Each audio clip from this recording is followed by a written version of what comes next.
The room around you seems so stable. Light glances off familiar objects. Surfaces carry their usual weight. Colors settle into the retina like old friends. Sound echoes with expected fidelity. Nothing is out of place. Nothing hints at the screaming instability rippling beneath every second of your experience. You go about your daily life, stepping through reality as if it's an unbroken path. Concrete, tactile, and utterly reliable.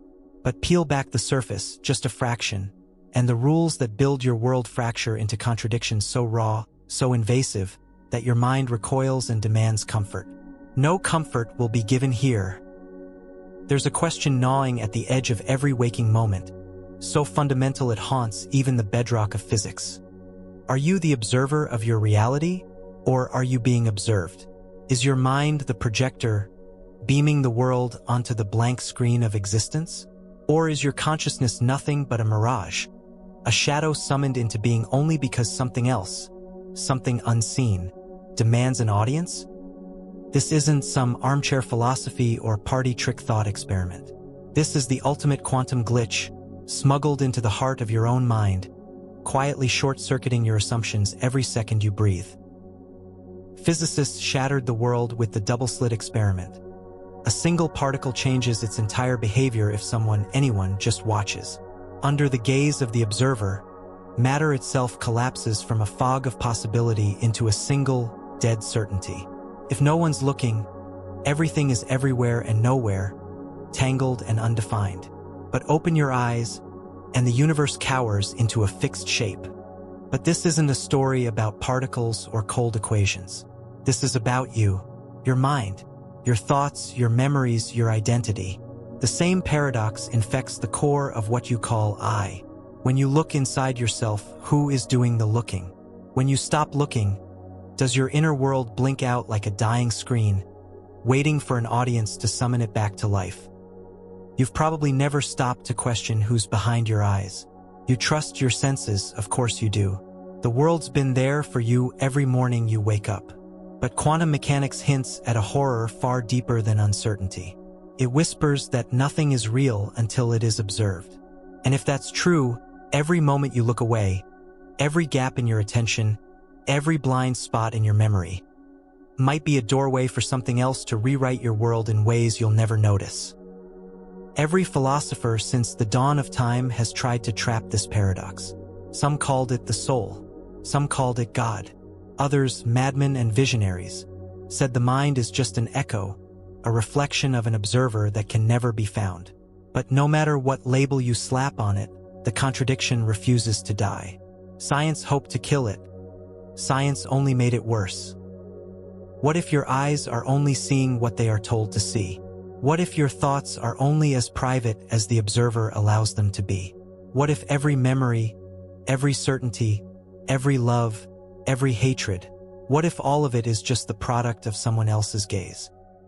Welcome to the maze. This is not a safe place for comforting answers or gentle reassurances. This is a confrontation with the unstable boundary between what you think you are and what reality actually is. You are standing at the edge of a quantum cliff, staring into a paradox that physics itself cannot resolve. This series will rip open the quiet contradictions you've been trained not to see. Each chapter is a new fracture in the mirror. Together, we will hunt the invisible watcher, question the solidity of every memory, and risk the most unsettling truth of all, that you may be nothing but a shadow in someone else's dream. Here's what's coming for you. First, we ask, who's watching when you aren't looking? Is your reality only skin deep, only as real as your gaze? If your eyes snap shut, does the world continue as usual? Or does it collapse into nothing, waiting for your attention like an actor waiting in the wings? Next, we rip into perception's prison. If you're the observer, who built the cage? If your senses filter the world, who locked you into the patterns you see? And who benefits from your blindness? Then, we crack the surface of attention itself. What happens to reality when you aren't paying attention? Does your life proceed, unbroken, when you aren't looking? Or does reality glitch, waiting for you to catch the seams? We press into the nature of memory. Is your memory just a hallucination you trust? If the world rewrites itself when you look away, can you trust what you remember? Or is every memory an illusion, implanted by something you'll never see? We stalk the observer within. Can you catch the mind that's always watching you? If you try to turn your awareness inward, who or what is hiding in the one blind spot you'll never glimpse? We expose the vulnerability of thought. Are your thoughts secret, or are they being watched? Is your inner life private, or is there an audience? Hidden, silent, monitoring your every secret without your permission? We rip the illusion of choice. Is free will just a movie you've already watched? Are your decisions truly yours? Or are you replaying a script written long before you ever arrived? We confront the mystery of sleep.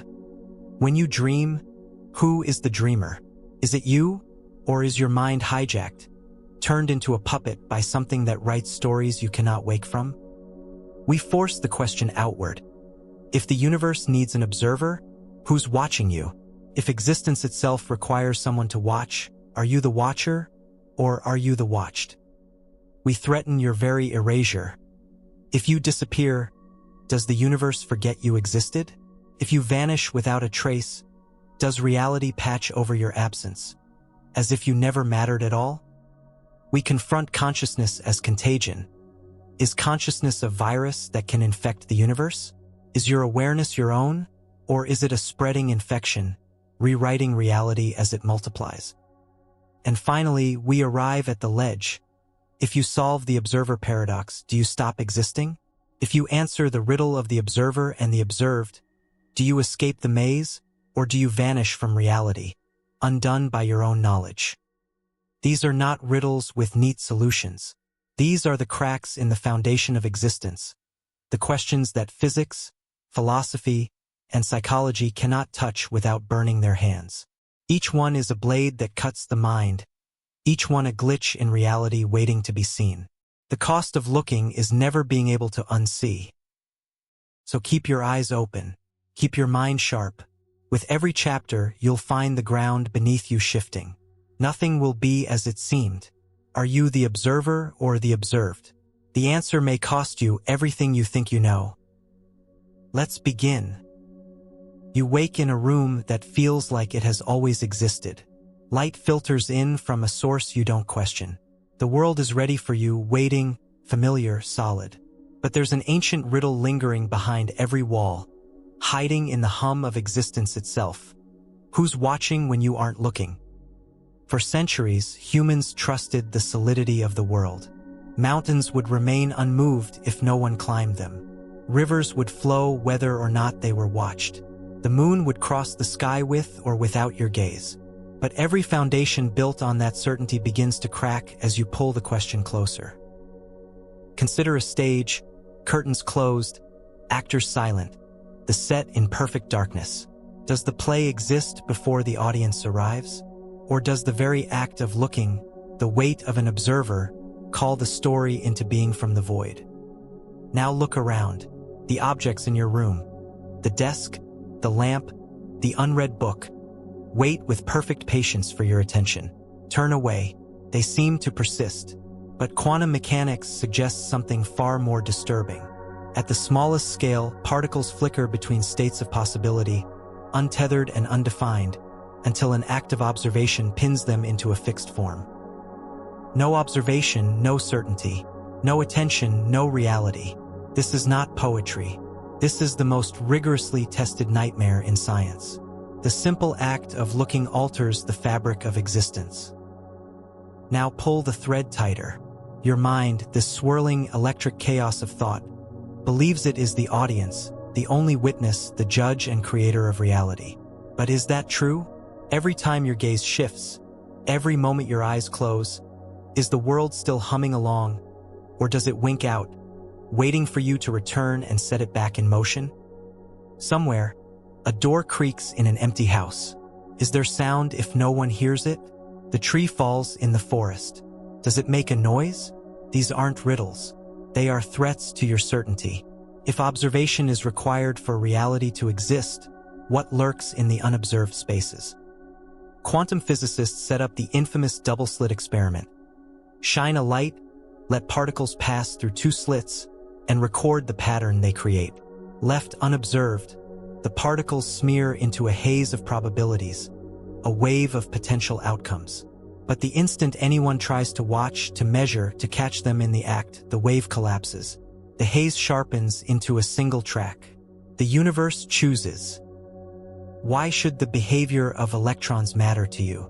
Because it exposes a crack running from the smallest atom to the whole of your mind. The universe is not what it appears to be when unobserved. It only pretends to be solid, only wears the mask of continuity when someone, anyone, stares hard enough. Now stare at your own life. You are the observer, the center of every experience. But step away from the spotlight. Does your reality persist? Or does it collapse into possibility, waiting for you to reclaim it with a glance, a thought, a breath? Scientists twist themselves into knots trying to explain this away. Some propose multiple universes splitting with every choice. Others blame the limits of measurement. But the contradiction remains. The act of observing creates the reality observed. The rest is just smoke and mirrors, a theater built for a single pair of eyes. But whose eyes? Are you the only observer? Or are you just one audience member in a cosmic arena? Your gaze just one among many. Some you'll never meet, some you'll never even suspect. Close your eyes. Let the room fade. Where did it go? Was it ever there at all? The paradox breathes down your neck. If you close your eyes, does the world keep existing? Or does it collapse into nothingness, waiting for you to open them? And more disturbingly, what if you're only ever seeing what you expect to see, and the rest is just an illusion waiting for an audience? The stage is set, the trap is laid. You cannot look everywhere at once. The unobserved world slips through the cracks, unseen and unmeasured, ready to reshape itself the moment you return. Is your reality only as deep as your attention, only as real as your gaze? Or is there something else, lurking in the unlit corridors, holding everything together when you turn away? Here is the fracture that physics cannot heal, the paradox that the mind cannot escape. Who's watching when you aren't looking? Next, we will tear at the bars of this invisible prison. If you're the observer, who built the cage? If your mind is the lens, who chose the walls of your perception, and who profits from keeping you inside? Your gaze commands reality, shaping it, collapsing it, resurrecting it with every flicker of attention. But beneath the thrill of your observer's power lies a less comfortable question, one that chills the blood beneath the surface. If you're the observer, who built the cage? Your senses form the only world you've ever known. What you see, what you hear, what you touch, they line the walls of your prison. Yet this prison is invisible, seductive, custom-made to fit you so perfectly you forget it's even there. You believe you're free, and in this belief you become blind to the bars. Gaze around your domain. Every detail, every texture, every sound, every color arrives as a package, delivered right into your consciousness. But whose delivery service is this? Who selected the colors you see and the sounds you can't hear? Who narrowed your focus and muffled the other possibilities out of existence? An eagle soars, its eyes tuned to ultraviolet secrets you'll never glimpse. A dog stands beside you, swimming in a sea of scents utterly foreign to your mind. Somewhere, deep in the ocean, a mantis shrimp cracks open the electromagnetic spectrum into visions you'll never imagine. Your slice of reality is one carefully edited channel. Why these limits? Who, what decided on this tuning? Look closer at the design of your mind's interface. You trust what your senses tell you, but your senses are the ultimate bouncers, filtering, rejecting, shaping. They let in just enough information to keep you grounded, but not enough to set you free. You cannot hear the low hum of tectonic plates. You cannot see the slow waltz of magnetic fields. Your perception is a curated experience, chosen, crafted, locked. You pace the inside of this cage, believing it is the universe itself. But you're only tracing the bars, never seeing the space beyond. And every belief, every assumption, every certainty is another link in this invisible chain. Now, trace the outlines of your memories, your language, the very structure of your thought.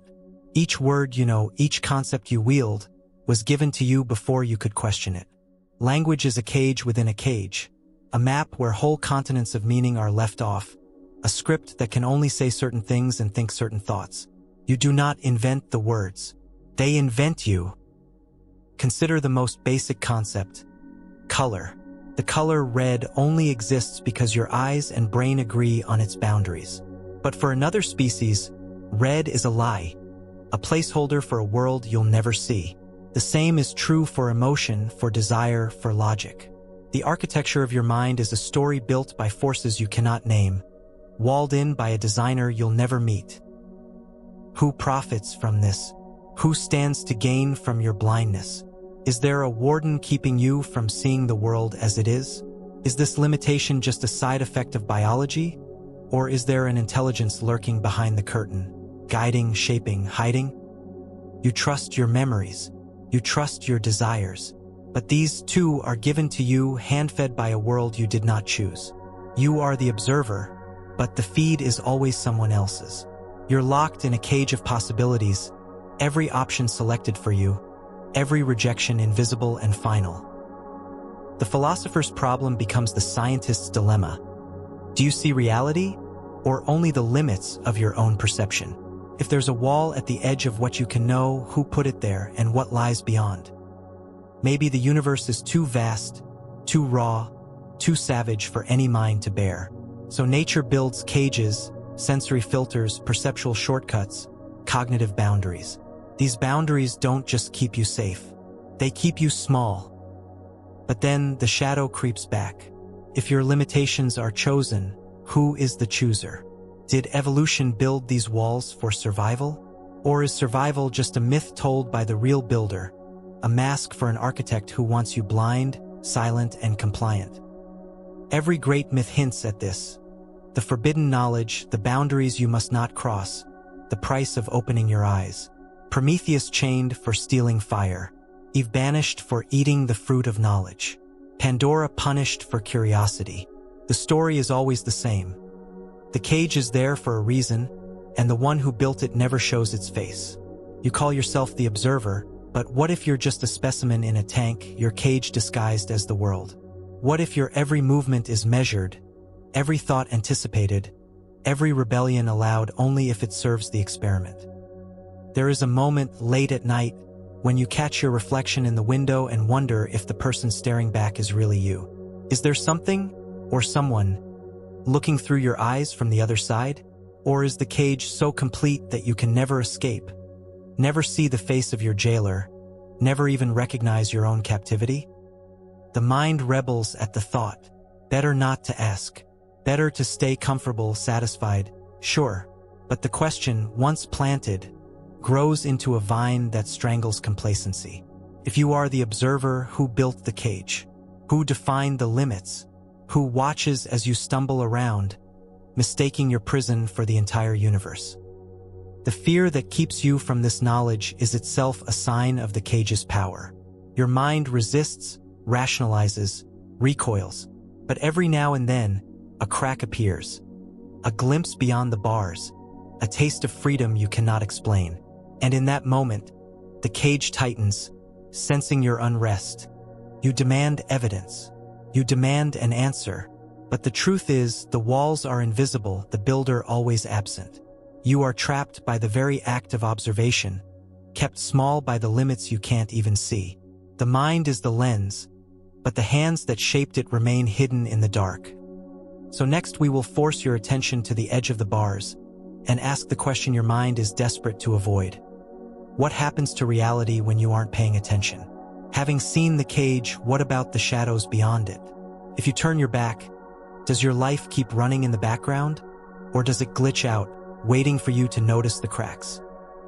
A whisper in the darkness, a flicker at the edge of vision. You trust that your world continues, even when you look away. But now, knowing the cage, knowing the architect is faceless, the question becomes unbearable. What happens to reality when you aren't paying attention? The comfort of continuity is the first luxury of consciousness. You turn your head, and the room persists. You close your eyes, and you trust the world outside continues unchanged. Sleep, and the sun will rise. Walk away from a conversation, and you believe the other person's life continues, independent of your gaze. But that trust is an act of faith, a faith quantum mechanics refuses to share. The double-slit experiment is not an isolated trick. It is a crack that spreads, a virus that infects every assumption you have. If observation creates reality, what reality lurks when no one is watching? Step away from the familiar. Leave the room. Does it persist in your absence, or does it dissolve into nothing? A set struck down the moment the audience departs. Are your friends, your family, your enemies still thinking, breathing, living while you're gone? Or are they frozen, suspended, waiting for your return to snap them back into motion? There is no proof. There can never be proof. You cannot observe the unobserved. The moment you return, reality scrambles to its mark. The actors rush on stage. The lights flare up. Everything is perfect. Too perfect. Children ask if their toys come alive when the lights go out. Adults laugh, forgetting that the mind of a child is closer to the quantum truth. In the gaps of your perception, anything is possible. The world behind your back is a wild probability, a blank page desperate for your attention to bring it to life. Consider your own memories. Every scene, every event, every second of your life is reconstructed on demand. What you remember is a ghost, painted with new colors each time you look. What you forget is erased, overwritten, returned to the void. You trust in object permanence, in the slow machinery of cause and effect. But if your attention is the fuel that powers reality, what runs in the background when you stop looking? Does your life proceed like a film on pause, frozen in anticipation? Or does the simulation shudder, waiting for you to catch the cracks in the code? Video games offer a clue. In a virtual world, only the area around the player is rendered in detail. The rest is blurry, unfinished, waiting for your presence to demand its existence. Is your universe any different? Is your mind a player in a game too vast for anyone to ever see all at once? Are the shadows behind you just empty placeholders, spun into being when you finally turn around? Every time you lose yourself in thought, every time your focus narrows to a point, the world beyond your attention becomes thin, insubstantial, ready to be rewritten. Glitches slip through. A misplaced object, a forgotten word, a face you almost remember but can't quite place. The cracks are there, waiting to be noticed. Some physicists propose the universe is a giant simulation, its resources reserved for the observed. Unobserved, the world is lazy, efficient, content to idle until summoned into being. Is this mere speculation, or the only explanation for a universe so finely tuned to your attention? The philosopher's nightmare is this: the world behind your back does not exist. It waits, empty and silent, until you return to bring it to life. You are not just an observer. You are a creator, a puppeteer who animates the marionette of reality with every glance. But if this is true, what are the consequences? Are you responsible for everything you see? Is your world a reflection of your own neglect, its flaws a record of the moments you failed to pay attention? Now, consider the people you pass on the street. Each one a fragment, a possibility, a placeholder waiting to be observed. Do they have lives, thoughts, dreams of their own, or are they summoned only for your convenience, disappearing into the fog when you look away? Turn inward. Your own mind is filled with blank spots, blind zones you can never examine. Whole hours vanish without trace. Thoughts appear from nowhere, memories shift and warp, desires bloom and wither in the darkness. What happens to your own self when you aren't paying attention? Is there a true you that persists, or are you just another placeholder, waiting for the next moment of awareness? This is the edge of madness, the boundary between solipsism and quantum mechanics, between the fear of emptiness and the terror of omnipotence. If your attention is the spark that lights the universe, what darkness waits when you turn away? You want to believe the world is stable. You want to believe people continue, events unfold, the cosmos spins on, all without your gaze. But every instinct, every shiver, every flash of uncertainty is a sign that something is not as it seems. The cracks are real. The glitches are everywhere. Is your life a seamless story, or a string of disconnected moments, stitched together by memory and hope? When you turn your back, does your story pause? When you look away, does the universe itself forget you ever existed? Having seen the cage, you must now face the shadows beyond it. Does reality run on without you, or does it flicker, stutter, and glitch, desperate for the next act of observation to save it from oblivion? Next, we will drag this uncertainty into the most vulnerable part of your existence. Memory. Is your memory just a hallucination you trust? If reality winks out when you look away, how do you know your memories aren't fake snapshots, assembled by someone or something else? You cling to memory as proof of continuity, the binding agent that stitches your existence together. But now, after questioning the very substance of reality and the cage of perception, it's time to stare directly into the glitch that pulses at the heart of who you are. Is your memory just a hallucination you trust? You wake in the morning, certain of your past, secure in your story. Names, places, loves, betrayals, dreams, and regrets. They all line up in a neat row, giving your life the comfort of a sequence. You think you know where you came from. You think you know who you are. But memory is not a recording. It's a construction, and every act of remembering is also an act of invention. Neurologists map the brain, tracing the electric lightning that forges recollection. They find the truth is ugly. Memory isn't a vault, but a theater. Each time you reach for a moment from the past, the brain rebuilds it, assembling fragments, adding colors, erasing noise, smoothing chaos into a narrative you can bear. Every recall is an edit, and every edit drifts further from whatever really happened. Now drag this scientific horror into your own life. You remember your childhood room, the color of the walls, the face of your favorite toy, the scent of safety or fear. You're sure you remember, until you realize every detail is a phantom, sculpted by hundreds of retellings, bent by 1,000 unseen hands. The photograph in your mind is not a snapshot. It's a forgery. The original may never have existed at all. Your memory is a jury, easily swayed, forever rewriting the evidence. The people around you, parents, siblings, friends, all hold a different version of the same day. Where you remember sunlight, they remember rain. Where you swear you spoke, they insist you were silent. The past is not solid ground. It is quicksand, shifting beneath your every step. Science documents the fallibility, but it cannot explain the terror. If reality vanishes when you look away, if attention is the fuel of existence, then your memories are the most dangerous unobserved territory of all. Every night, your mind drifts into darkness. What happens to your past as you sleep? Does it persist, waiting for you to recall it? Or does it dissolve only to be reconstructed, sometimes differently, each time you reach for it? False memories haunt the innocent and guilty alike. People confess to crimes they never committed. Others swear by events that never happened. The more you remember, the less you know. The more certain your recollection, the greater the possibility that it's nothing but a hallucination you trust, more convincing than any lie. Language betrays you, too. The stories you tell yourself about your life become fossilized, hardened, told and retold until the original is buried beneath layers of invention. Did you really feel that way in that moment? Or did you borrow the feeling from a movie, a song, a half-forgotten dream? The mind is a plagiarist, stealing from everywhere, stitching the pieces into a memory quilt and calling it truth.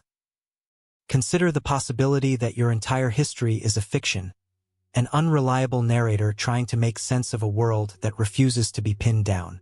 The memory you trust is just another product of observation. When you look for the past, the brain conjures it.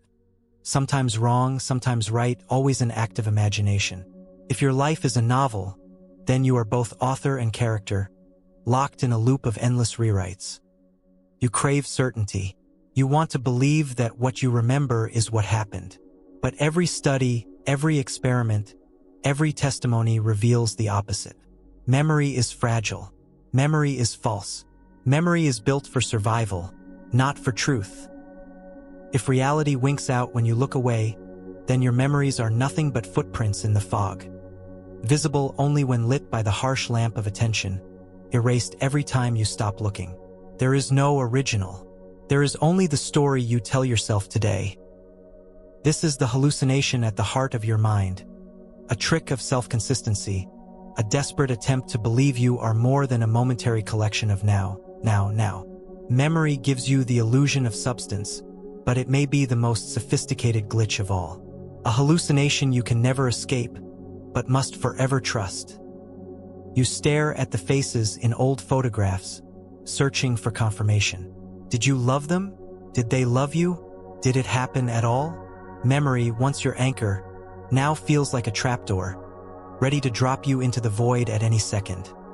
So now the question becomes more predatory. If memory is a hallucination, if every recollection is a reconstruction, what stands in the shadows, watching as you try to catch your own mind in the act? If you cannot trust your own story, who is the true observer lurking behind the scenes? Next, we will confront the most elusive threat of all.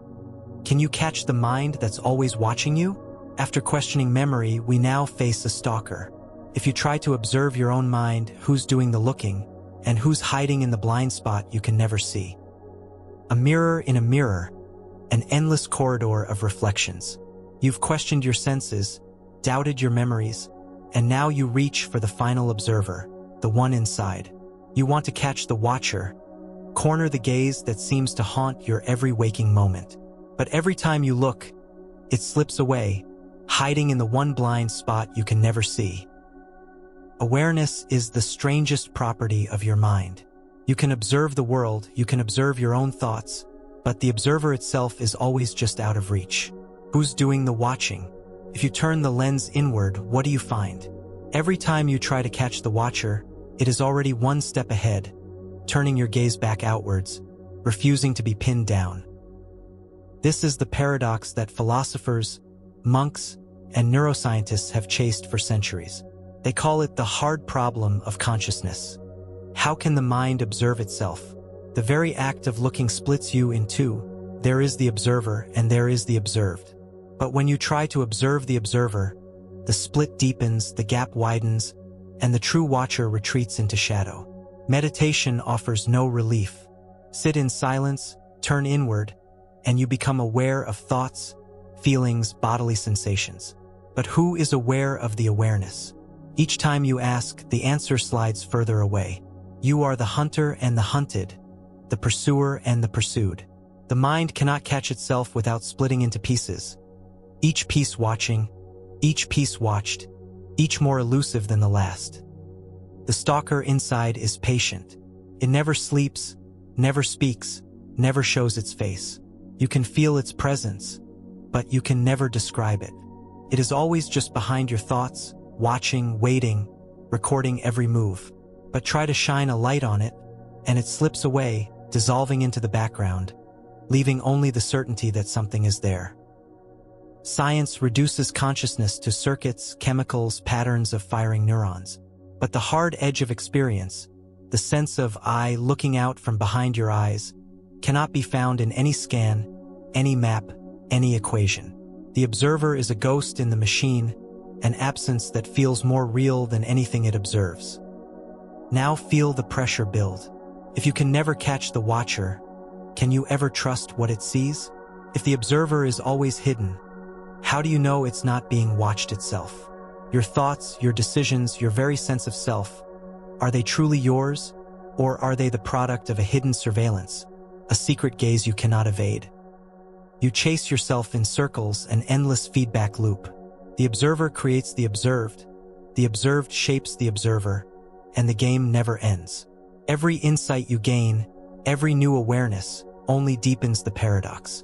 The stalker is always a step ahead, always hiding just beyond the edge of your attention. This is the horror that meditation, introspection, and therapy never resolve.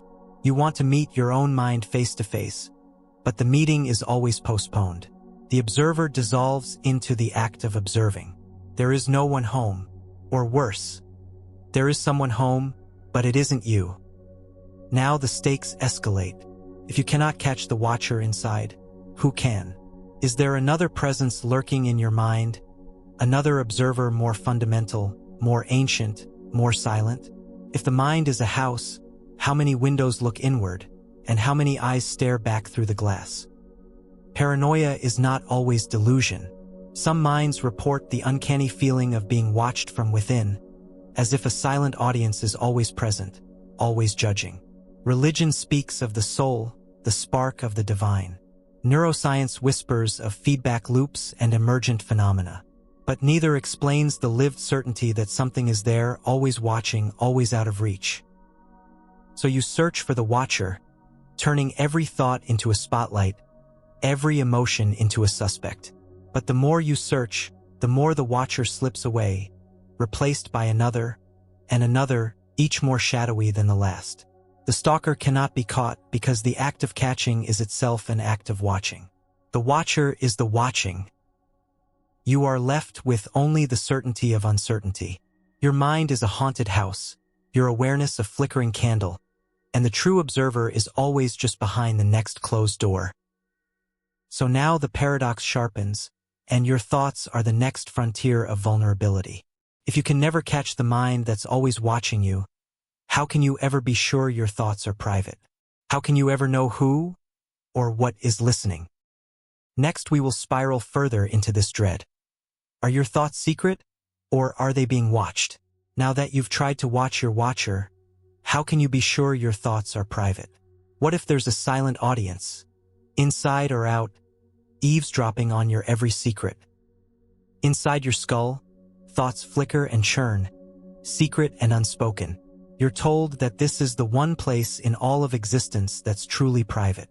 But after chasing the watcher within, after failing to catch the stalker in your own mind, a new suspicion grows. Are your thoughts secret, or are they being watched? You like to believe in an inner sanctum, a safe house from all observation. The idea comforts you. Words remain unsaid, desires kept hidden, fantasies left unshared. But privacy is a story you've told yourself, an illusion designed to keep you docile, compliant, unafraid. The mind is a hall of mirrors, but every mirror can be a two-way glass. You know you can't catch the watcher inside, but you want to believe that at least your thoughts belong to you. Yet even here, the cracks widen. Are your secrets safe, or is there an audience in the wings, taking notes, recording every forbidden urge, every forbidden dream? Science peels back the layers, exposing neural activity to machines that translate your patterns of firing into guesses about your intentions. Algorithms sort your digital footprints, likes, pauses, swipes, tracing the shape of your personality with chilling accuracy. Psychologists map the inner world with tests and questionnaires, decoding your unconscious in a way that feels surgical. And yet, this is just the surface. Go deeper, and the privacy of thought itself becomes questionable. Every idea, every impulse, every mental image is born from a lifetime of influence. Language, culture, media, memories, expectations, all crowd into your mind, whispering, shaping, suggesting. Are your thoughts even yours, or are you just a vessel for borrowed scripts, acting out the will of others? You try to keep secrets, but the body betrays you. A flushed cheek, a rapid heartbeat, a nervous glance. These are signals, unconscious broadcasts that others can read. Even when you close your mouth and guard your mind, you leak information. There are people, skilled or intuitive, who read micro-expressions, decode hesitation, sense lies before you even realize you've told them. Now let the paranoia grow. Across cultures and history, myths speak of spirits, gods, or demons who read minds, judge souls, record sins. Surveillance is not a modern fear. It is ancient, primal, baked into the architecture of belief. Even in the silence of your own mind, you sense the presence of witnesses. You act as if someone else is always listening. If the observer is always just out of sight, why do you feel watched even when you're alone? Why do you police your own thoughts, edit your desires, rehearse your words? The voice that censors you, Where does it come from? Is it conscience, social training, or the residual gaze of a watcher you'll never meet? Now, bring in the cold blade of neuroscience. Brain scans can already predict your choices a split second before you consciously decide. In experiments, signals in your brain reveal your intentions before you're even aware of them. The frontier of privacy is shrinking, and soon, the unspoken may become knowable. Is your mind a fortress, or an open book waiting to be read? There are stories, modern and ancient, of people who hear the thoughts of others, who know secrets never spoken aloud.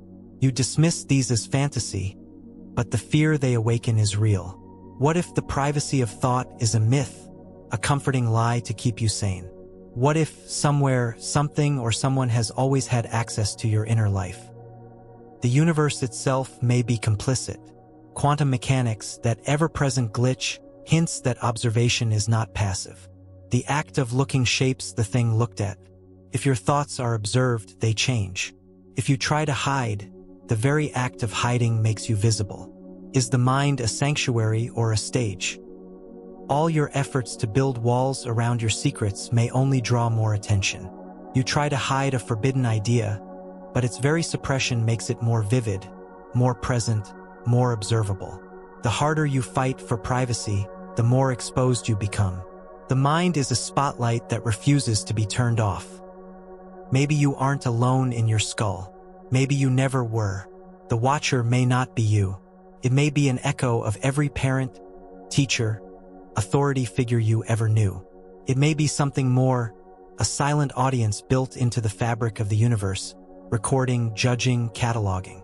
Or it may be no one at all, just the ghost of your own suspicion. But the fear remains unkillable. Every thought, every secret, every shadow of your mind may not be yours to keep. And if your thoughts are being watched, are you responsible for them? Are you guilty for what you never said, never did, but only imagined? The line between thought and action grows thin. You cannot answer. The watcher is still out of reach.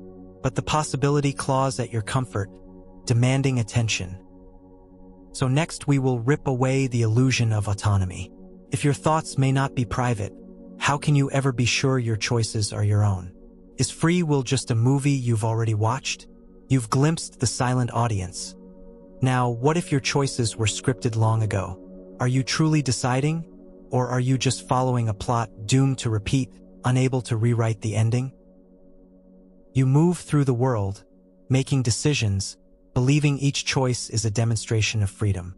But after feeling the eyes of the hidden audience, after wondering if your thoughts are your own, a colder suspicion emerges. Is free will just a movie you've already watched? You want to believe that you are the author of your life, a sovereign agent charting a path through uncertainty. But the script may have been written long before you took your first step. Every preference, every decision, every so-called spontaneous impulse may be the product of unseen programming. Neuroscience tears at the illusion. In experiment after experiment, your brain decides before you do. Signals light up in the cortex, choices are locked in, and only later does awareness catch up, fabricating a story of decision-making after the fact. Your sense of agency is a narration, a post hoc rationalization, a movie voiceover added to footage already shot. Biology sharpens the trap. You are the product of genes, hormones, chemicals, millions of years of evolution. The hunger you feel, the faces you trust, the people you love or hate, all these were shaped before you could speak. Your likes and dislikes are not original. Your reactions are rehearsed. Culture scripts you further. The language you speak, the rules you follow, the roles you play, these are ancient scripts passed down, rehearsed, refined. The movies you watch, the stories you tell, the opinions you hold. Every one is a line in the grand play of civilization. You perform your part with conviction, but the part was cast for you before you arrived. Now, doubt grows like a stain. If your thoughts are influenced, if your choices are predicted by machines, how much of your freedom is real? Is your will just another spectator in the audience, watching a movie of your life unfold? Unable to alter the plot, condemned to repeat the ending, no matter how hard you struggle? You remember a decision that felt significant. A job taken, a love confessed, a risk accepted or rejected. Felt like freedom, but was it? Or was it the only move you could make, given your wiring, your past, your present circumstances?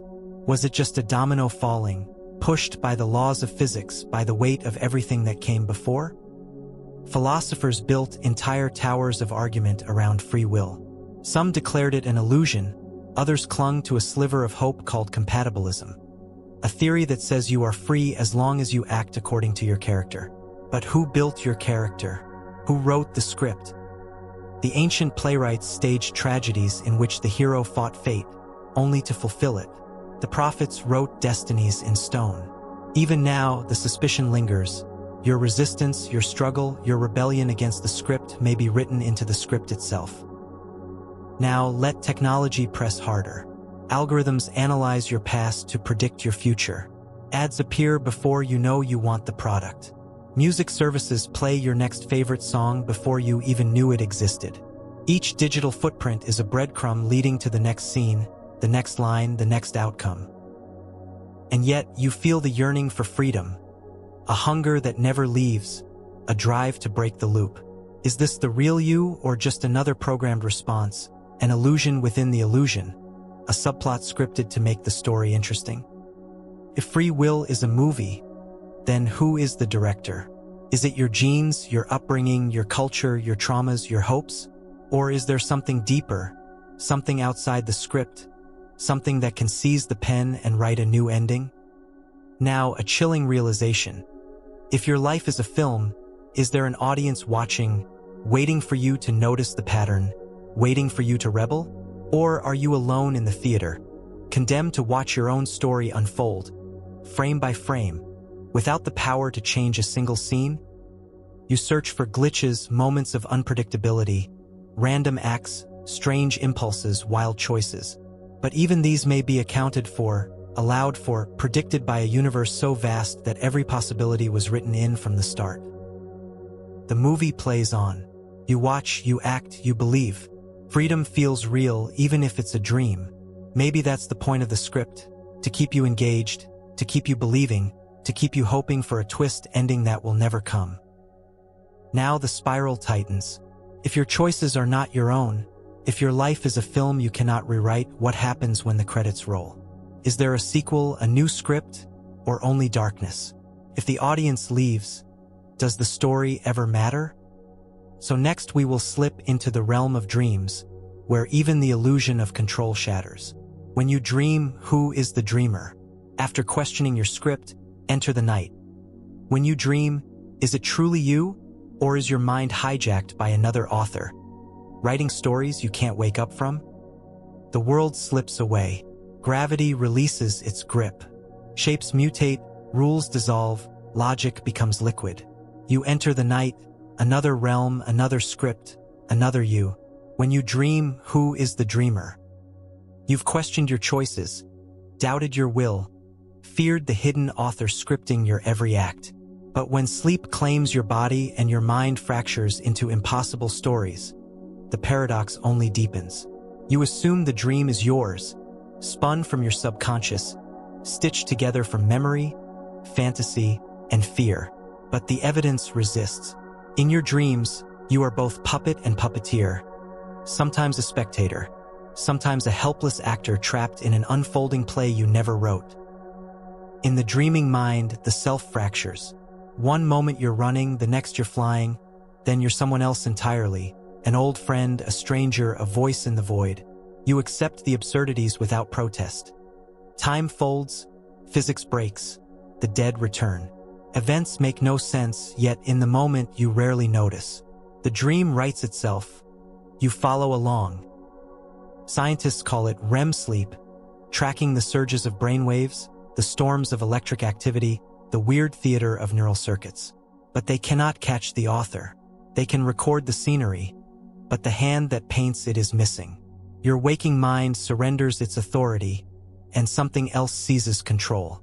The watcher is gone, replaced by a chorus of shadow selves, each desperate for their own line in the script. You wake in sweat, gasping, heart racing. The dream recedes, reality reasserts itself. But the question lingers. Was it really you behind the eyes in the dream, or an imposter with your face? In the dream, did you observe, or were you observed? Were you the architect, or the subject of someone else's experiment? Some dreams feel alien, hostile, as if beamed from outside your skull. Characters speak with voices you don't recognize. Scenes unfold with logic more ruthless than your waking mind would ever allow. The dream universe operates by its own laws, indifferent to your desires, immune to your sense of self. The line between dreamer and dream blurs. Nightmares seize your agency, dragging you through horror and confusion with no possibility of resistance. Lucid dreams tease you with control, but even here you sense the script. Change one detail and the dream retaliates, warping around your intent, closing ranks, reasserting its own agenda. You awake convinced that the dream was just in your head. But is your mind so secure? What if dreams are portals, places where other observers, other minds, other intelligences, peek through, test the edges of your consciousness, play with the switches that define your identity?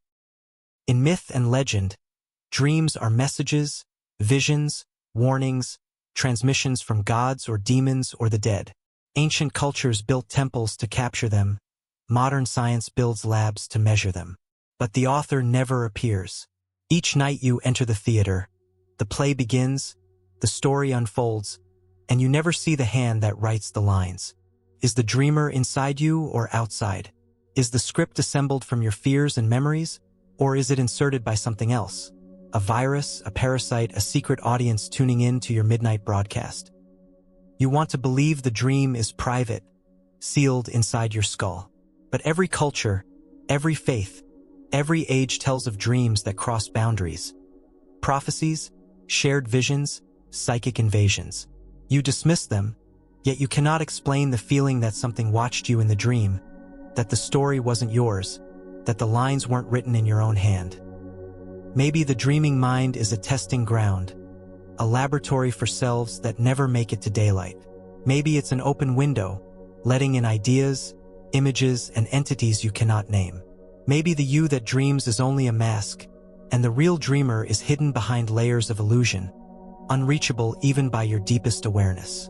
You awaken each morning, relieved, disoriented, uncertain. The dream fades, but the fracture remains. In the dream, you are both the observer and the observed, the author and the character, the prisoner and the warden. The paradox is never resolved. So next we will force this paradox onto a cosmic stage. If your dreams are not always your own, and if consciousness is vulnerable to outside authorship, what happens when the universe itself demands an observer? If the universe needs an observer, who's watching you? You've faced the dreamer, now wake to the ultimate threat. If the universe requires an observer to exist, does that mean you're being watched from the outside, and for whose entertainment? The night peels away, and you're awake, back in a world that insists it's real. But the echo of the dream haunts you, and now a deeper question claws at your certainty. If the universe needs an observer, who's watching you? Physics, that most ruthless of sciences, has delivered a verdict that cannot be ignored. The act of observation is not passive. Reality is not a painting waiting in the dark. It is a performance, brought to life only when watched. The rules of quantum mechanics do not care for your comfort. They demand an audience. They demand a witness. Every measurement collapses possibility into certainty. The world's most basic building blocks hide in clouds of probability, undefined and uncommitted, until someone looks. Then, and only then, does the universe solidify. The experiment is repeated again and again, with electrons, with photons, with atoms. The outcome is always the same. Without observation, reality is formless. This principle echoes into the largest questions. Cosmologists wonder, did the universe exist before anyone could observe it? Did time tick forward in the darkness before life, before mind, before anyone to measure the ticking?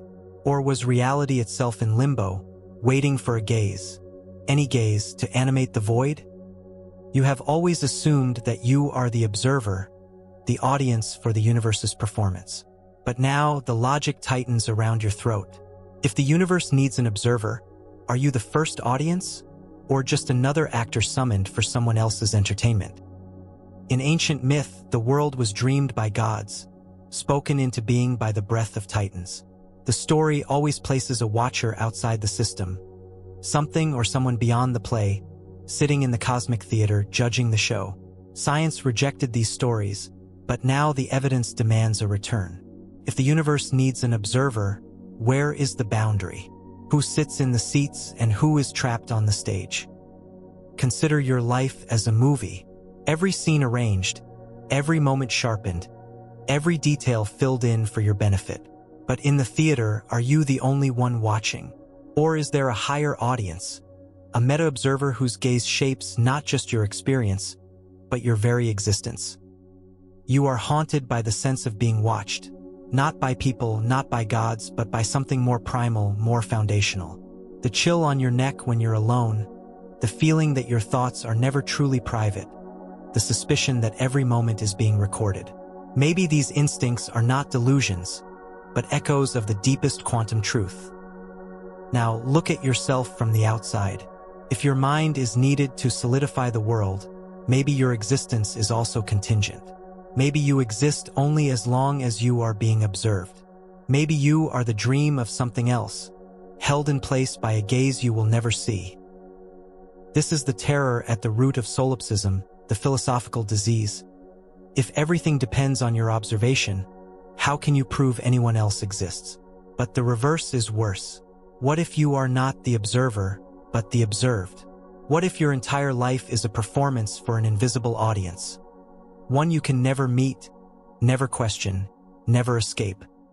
There are stories of simulated realities, computer universes, gods playing games with mortals. All of them hint at the same question. If the universe requires an observer, then the one thing you can never see is the one thing that truly matters. The watcher is outside the system, untouchable, undetectable. You are inside, forever subject to their gaze. Now the stakes climb even higher. If the universe needs to be observed to exist, then your existence may be nothing but a function of entertainment. A cosmic show, renewed only as long as it amuses the audience. When the watcher looks away, do you freeze? Do you cease to be? Does the universe itself flicker, waiting for attention to bring it back to life? Or is it worse? Do you persist, but only as a hollow puppet empty of meaning, waiting for the next act of observation to refill you with substance? This question is not just philosophical. It is existential, immediate, unrelenting. Every moment you feel watched, every shiver of paranoia, every suspicion of surveillance may be more than anxiety. It may be the echo of the universe's deepest law. You want to turn the tables, to see the watcher, to meet the gaze that holds you in place. But the watcher cannot be seen. You are forever on stage, forever under observation, forever uncertain whether your performance is for your own sake, or for an audience whose presence you can only infer.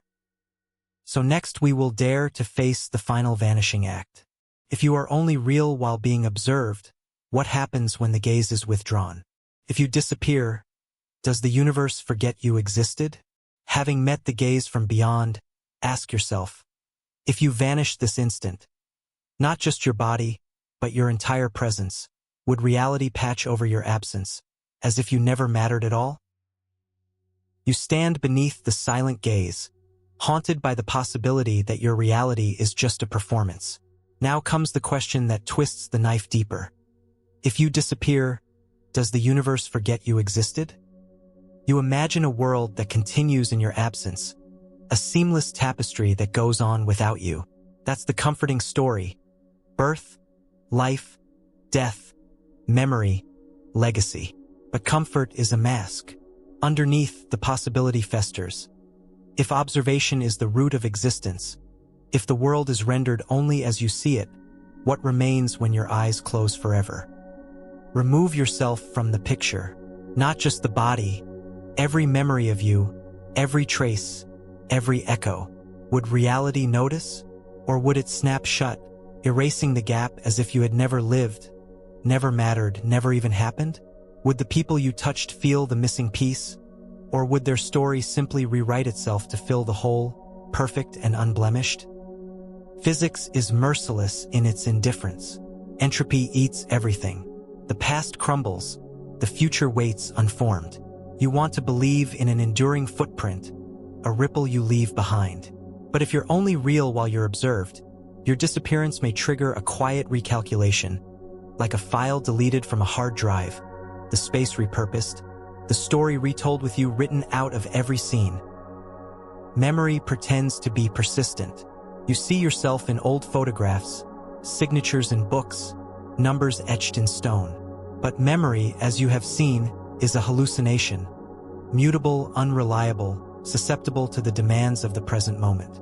Even history is edited, stories revised, records lost, names erased from monuments. The illusion of permanence is always under siege. There's a horror in the idea of being forgotten. It's deeper than death, more chilling than non-existence. To vanish and have the universe itself fill the gap, smoothly, quietly, as if you had never existed. This is erasure in its purest form. It's not just your absence. It's the collapse of every effect you ever had, every relationship, every impact. The script rewrites itself, removing your character as if you were never there to begin with. Some traditions teach that everything you do echoes forever, rippling out through the cosmos. Others suggest that your absence is a relief, a restoration of order, a return to the original design. But if reality is observer-dependent, your disappearance might not trigger grief or celebration. It might simply mean the universe tightens the weave, rebalancing the probabilities, and you are gone without even a ghost. Consider the thought experiment. A person vanishes, not just physically but ontologically, scrubbed from all records, all memories, all consequences. Would the people you knew reorganize themselves around the new emptiness? Or would their lives shift as if you were never a part of the story? Would events that depended on your presence simply fail to have ever occurred? Would the conversations you sparked, the conflicts you incited, the love you gave, all become unnecessary, unwritten, unexplained? You feel the chill of contingency. Your existence might be nothing but a line in a script, deleted at the whim of a greater author. Or maybe you're a variable in an equation, dropped from the calculation with no remainder. If the universe needs observation, then without you, a chunk of existence simply unravels, unseen, unknown, unacknowledged. Grief and legacy, memory and story, all depend on the persistence of observers. But what if every observer is also contingent, also subject to erasure?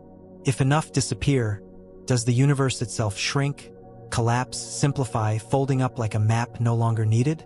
Is reality only as large as its witnesses, only as rich as its audience? There are moments when the possibility of true erasure surfaces, when you catch yourself wondering if a person you once knew was ever real, or if a childhood memory is actually yours. There are moments when collective memory falters, and the world quietly patches over a missing piece, so seamlessly that no one notices. You want to fight the void. You want to matter. But if the logic of observation holds, then disappearance is not an event but an undoing. The stage is reset, the script rewritten, the actors recast. The world spins on, not mourning your loss, but rearranging itself to fill the space. If you vanish, does the universe miss a beat, or does it simply shift, breathing out, smoothing over the scar, leaving no sign you were ever there? Is there a part of reality that grieves, or is even grief erased, replaced by new stories, new patterns, new observers who never knew you existed? There's a reason cultures build monuments, write histories, carve names into stone. It's a desperate protest against oblivion, a refusal to let the universe forget. But monuments decay, stories change, and names are worn away by time and weather. If reality itself is observer-driven, then memory is only as good as the last witness.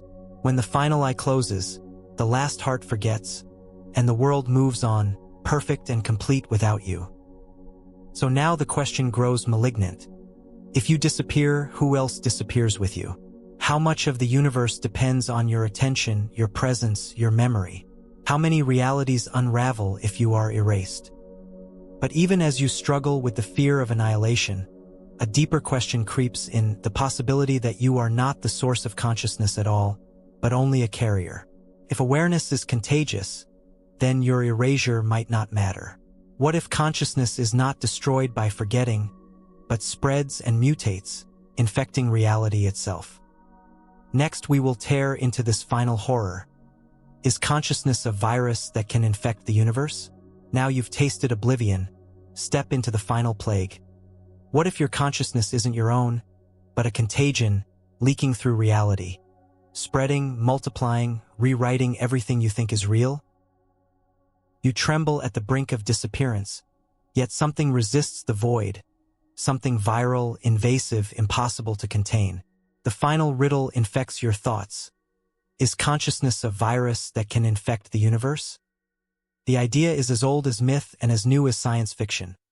A spark that leaps from mind to mind, from system to system, corrupting, replicating, rewriting reality as it goes. You are taught to think of awareness as private, personal, locked in the cage of your skull. But what if it's contagious? What if it leaks out, infecting the fabric of the world, rewriting the code of existence wherever it goes? Think of the first single cell that learned to sense light, to react, to process information. That flicker of awareness, once born, was never destroyed. It spread, mutating, evolving, becoming eyes, brains, minds, civilizations. Each spark builds on the last. Each witness multiplies the gaze. Now the world teems with watchers. Every creature, every consciousness, every mind a node in a network of observation. But what if this network isn't just a collection? What if it's a plague? A spreading awareness that cannot be contained, always searching for new territory. What if consciousness is not a gift, but a contagion, rewriting the rules wherever it finds a foothold? Quantum mechanics hints at this possibility. The act of observation does not just reveal reality, it changes it. The more observers, the more collapse, the more certainty, the more the fog of possibility burns away. Awareness spreads like a fire, consuming superposition, reducing the wild chaos to order, to narrative, to story. Consider the global mind. Billions of humans, trillions of creatures, all observing, measuring, remembering. Each mind infects the world with its particular brand of awareness. Stories, dreams, fears, hopes. These are not isolated. They leap from person to person, mutating as they go, warping the landscape of culture, history, even physics itself. Technology accelerates the spread. Networks connect minds at light speed. Memes propagate faster than disease. Ideas infect entire populations in days. The boundary between self and other dissolves. The virus of consciousness finds ever more hosts, ever more vectors. Now let the paranoia deepen. What if the purpose of the universe is not to contain life, but to be infected by it? What if the chaos of possibility is a defense mechanism, a firewall against the viral onslaught of observation? The more conscious minds arise, the more the universe is forced into pattern, law, restriction, the wildness lost, the raw chaos tamed. Your mind is not your own. It is a node, a carrier, a transmitter. Your thoughts shape the world, but the world shapes your thoughts in return. The virus mutates, evolves, becomes more complex. Self-awareness feeds on itself, growing stronger, more contagious, more difficult to control. Some traditions whisper that awareness is a cosmic error, a glitch in the system. Others suggest it's a test, a catalyst, a necessary infection to bring order out of chaos. But what if it's neither? What if consciousness is simply a runaway process? A virus without a cure, destined to rewrite the universe until nothing wild remains? You want to believe in boundaries. You want to believe your mind is sealed, safe, immune. But every time you speak, every time you create, every time you dream, you infect the world with your perspective. Every new observer narrows the possibilities, multiplies the certainty, closes the doors. Reality is shaped, not by one gaze, but by the collective plague of all gazes combined. So you are left with the final dread. If consciousness is a virus, who started the outbreak? Is there an original carrier, a first observer, a patient zero? Or is the universe itself a mind, dreaming of observers, seeding new minds to accelerate the infection? And if the virus spreads far enough, if enough minds awaken, observe, remember, does the universe itself collapse into pure certainty, devoid of possibility, devoid of freedom, locked forever in the prison of the observed? You infect the world with your awareness, but the world infects you in return. The boundaries blur. The virus wins. So next we will take the final step, facing the ultimate glitch, the paradox that undoes itself. If you solve the observer paradox, do you stop existing? Having spiraled through every contradiction, you stand on the last ledge. If you finally answer whether you're the observer or the observed, will you escape the maze, or will the act of knowing erase you from existence? The maze twists, the walls close in, and now you reach the end, a place where every question collapses into a singularity of uncertainty. You've hunted the watcher, stalked your own mind, doubted memory, suspected the world, suspected yourself. Now you stand at the last ledge. If you solve the observer paradox, do you stop existing? You have walked through fire, torn down every certainty, stared into every abyss. The observer and the observed, the great riddle, the heart of physics and philosophy, remains. At every turn you asked, am I the one watching or am I the thing being watched? Am I the author or just a character in someone else's script? Is reality a mirror or a window? Is the mind a lantern or just another flickering shadow on the wall? You crave resolution, demand a key to the puzzle, a way out of the loop. The mind begs for closure, for one answer to rule all the others, one truth that can end the spiral of uncertainty. But the paradox sharpens with every step. You are the observer. You are the observed. Each claim undermines the other. Each certainty slips away as soon as you grasp it. Consider the scientist peering into the quantum realm. The act of measurement changes the outcome. The observer cannot remain separate from the experiment. There is no God's eye view, no privileged vantage, no outside to escape to. Every time you look for the foundation, you find yourself looking back. Every measurement is an act of participation. Every answer another layer of the riddle. The philosopher tries to cheat the paradox. Maybe there's a hidden self, a pure subject that can watch without being watched. Maybe there's a higher plane, a meta-observer, an unmoved mover. But the argument spirals. If the watcher can never be seen, is it real, or is it just a placeholder? A blank space you fill with your own fears and hopes? Turn inward. You try to catch the observer in the act. But with every turn, the I doing the looking splits in two, the looker and the looked at. Each attempt to see the self produces only another mask, another reflection, another layer. The watcher always escapes, always hides in the blind spot just behind awareness. Now turn outward. You try to escape the paradox by giving up the self, surrendering to the world, dissolving into the flow of experience.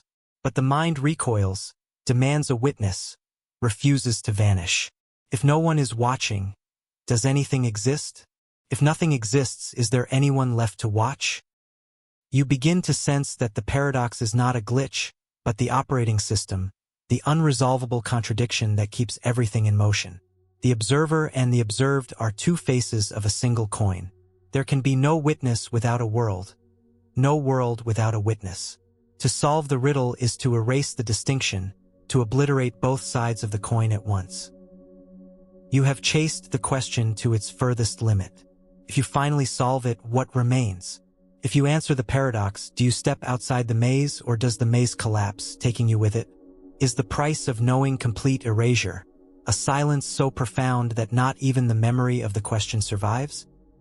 Some traditions whisper of enlightenment, a state beyond duality, where the self and the world dissolve, where the question evaporates into perfect clarity. But if the I who sought the answer vanishes, who enjoys the peace, who remembers the journey, is the final reward annihilation or transformation? Or is it something even more terrible, a void beyond all possible knowing? Science cannot touch this. Philosophy cannot hold it. Art tries, but the canvas always breaks beneath the weight. The paradox persists because the system requires it. Without the uncertainty, the entire machinery grinds to a halt. Certainty is a form of death. The question is life. If you solve the observer paradox, you risk the ultimate glitch, the collapse of the self, the obliteration of perspective, the end of the watcher and the watched. To see everything is to become nothing. To know perfectly is to erase the knower. The paradox survives because you survive. You survive because the paradox is unresolved. Throughout this journey, you have watched and been watched. You have hunted the edge of experience, flirted with the border between self and world, peered into the quantum fog that separates I am from it is. You have seen the cracks, glimpsed the machinery behind the curtain, felt the cold gaze from the outside. And still, the question remains. The act of asking is the act of existing. The observer and the observed dance together, locked in a loop, each giving birth to the other. The moment you solve it, the moment you see through the trick, the whole edifice may collapse, and with it, the you who wondered. You reach for the final answer, knowing it may be your undoing. You approach the center of the maze, knowing the price. There is no promise of comfort, no certainty of release. Only the paradox, burning at the core, refusing to die. The last thought flickers. If you solve the observer paradox, do you stop existing? Or does the question survive, waiting for a new mind to stumble into the maze, a new observer to begin the search, a new world to be watched into being? The only certainty is the asking. The rest is the paradox, eternal, unresolved, and alive.